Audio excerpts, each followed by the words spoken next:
আসসালামু আলাইকুম। প্রসঙ্গত 2024-এর কোটা আন্দোলন অথবা বৈষম্য বিরোধী ছাত্র আন্দোলন।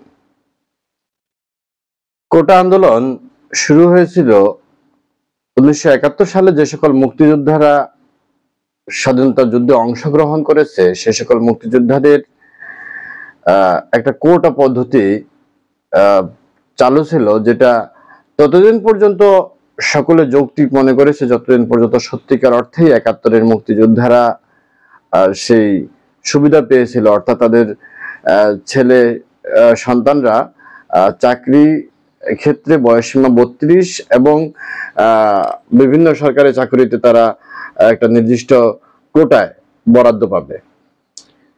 তো সেই সুযোগটা কালের বিবর্তনে পরিবর্তন হতে হতে পরিবর্তনের ধারায় আজকে যখন সরকারের পক্ষ থেকে গত সর্বশেষ স্বৈরাচার ফ্যাসিস্ট হাসিনা এটাকে টলারেট করতে করতে এমন পর্যায়ে নিয়ে আসছিল যে তাদের নাতিপুতিরাও সম অধিকার এবং সম সুযোগ সুবিধা ভোগ করবে, এবং তাদের সাথে সাথে কিছু তথাকথিত ভুয়া মুক্তিযোদ্ধা ওই একই সুবিধার আওতাধীন হয়ে যায়। তখন সাধারণ শিক্ষার্থীরা এর উপরে এটা অন্যায্য দাবি করে একটা আন্দোলন তৈরি করে, যেটা 2018 সালে নূর হোসেন নূরের নেতৃত্বাধীন শুরু করে আজকে 2024-এর 5ই আগস্ট পর্যন্ত কন্টিনিউ হয়, এবং সেটা শেষ হয় বাংলাদেশের ফ্যাসিস্ট স্বৈরাচার সরকার হাসিনার পতনের মধ্য দিয়ে।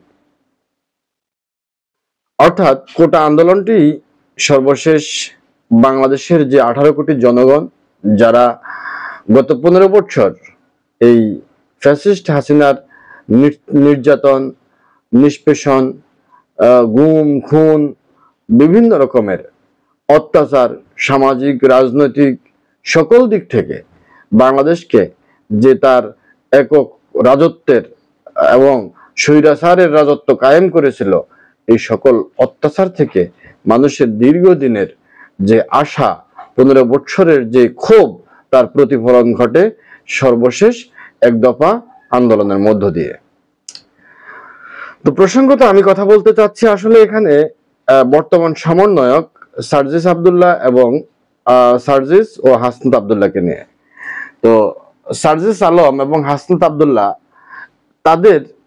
তারা বর্তমানে সহ উপদেষ্টা কিংবা দেশের বিভিন্ন জায়গায় গিয়ে রাজনৈতিক কর্মকাণ্ড অ্যাক্টিভিটিস তারা সক্রিয় রেখেছে।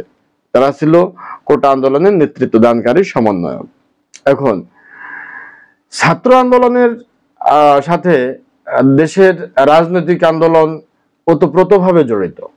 যদি ছাত্ররা সে আন্দোলন শুরু করে জাতীয় স্বার্থের জন্য, জাতীয় স্বার্থ যেমন আমরা দেখেছি এই শেখ হাসিনা 4টি নির্বাচন দিয়েছিল এবং মানুষের ভোটের অধিকার হরণ করেছিল, দীর্ঘদিন গুম খুন করে মানুষের বাক স্বাধীনতাকে গলা টিপে হত্যা করেছে, মানুষের যে নিত্য প্রয়োজনীয়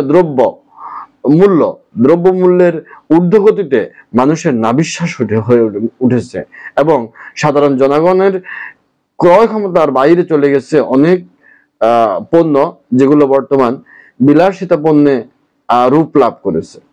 সর্বশেষ আমরা দেখতে পেরেছি গরুর গোশত 750 থেকে 800 টাকা, যেটা একজন গরিব কিংবা নিম্ন আয়ের মানুষ তার কাছে বিলাসিতার স্বপ্ন পণ্য হিসেবে গরুর গোশত পরিগণিত হয়ে উঠছিল।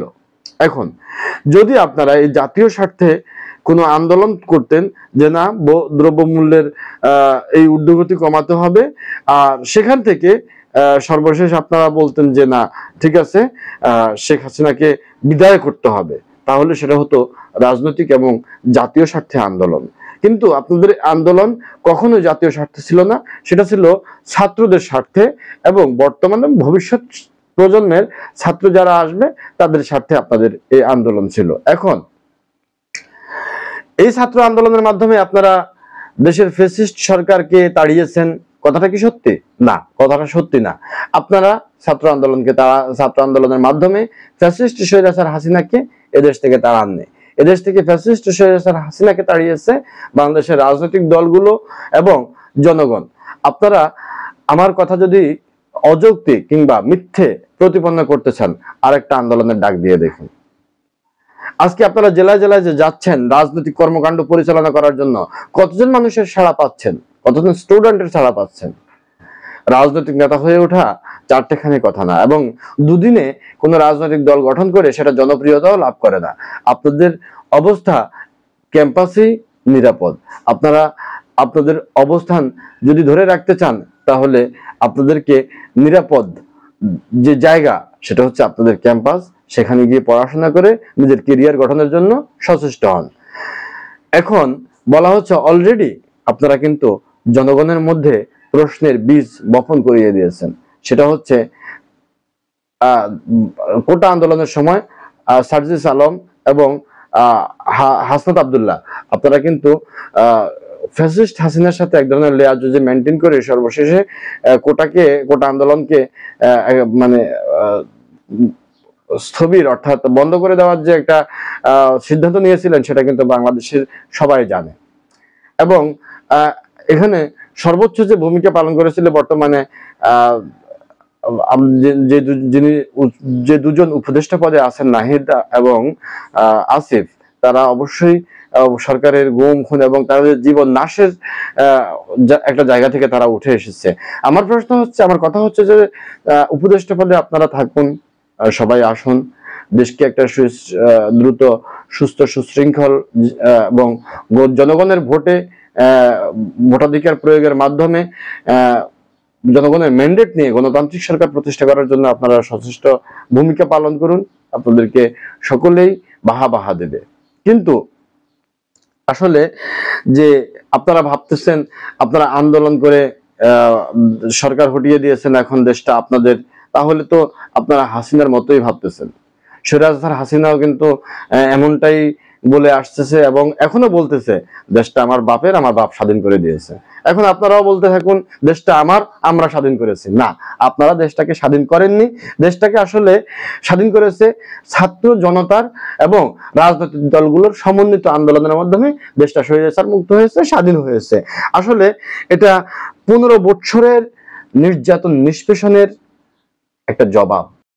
সুতরাং আমি যেটা বলতে চাচ্ছি, আসলে কোটা আন্দোলনের ডাক আর পরবর্তীতে যে মার্চ ফর ঢাকা ডাক শেখ হাসিনার পতনের জন্য, সেটা কিন্তু এক ছিল না।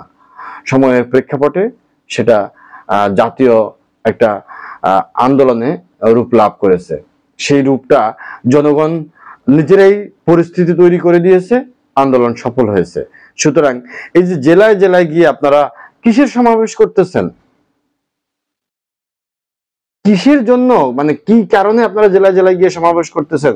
আপনারা দেশকে এখন পর্যন্ত আপনারা দেখতেছেন যে প্রত্যেকটা জায়গায় তৎকালীন অর্থাৎ হাসিনা আমলের যে একচেটিয়া নিয়োগ পেয়ে যে সকল স্বৈরাচারের দোসর হিসেবে আমরা বলবো তাদেরকে, যারা এখনো রাষ্ট্রীয় বিভিন্ন কাজে সক্রিয়, তাদেরকে চিহ্নিত না করে দেশকে একটি সুন্দর সুশৃঙ্খল জায়গায় না নিয়ে যাওয়ার পরিকল্পনা না করে আপনারা জেলায় জেলায় গিয়ে কিসের এই ধরনের যে প্রোগ্রামগুলো আপনারা করতেছেন, এটা কিসের জন্য? এটা কি জাতীয় স্বার্থে? কেন জাতীয় স্বার্থে? আর এগুলো এই টাকার উৎস কোথায়? আপনারা সবাই গিয়ে যে দেশের বাইরে, দেশের বিভিন্ন অঞ্চলে এই কাজগুলো করতেছেন।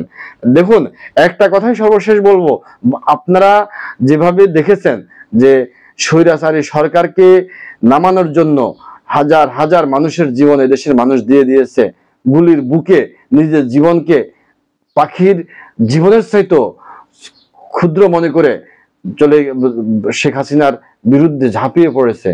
আপনাদেরকে যখন, আপনারা কিন্তু হাসিনা না, পিটানোর সময় শুরু হলে জায়গা পাবেন না।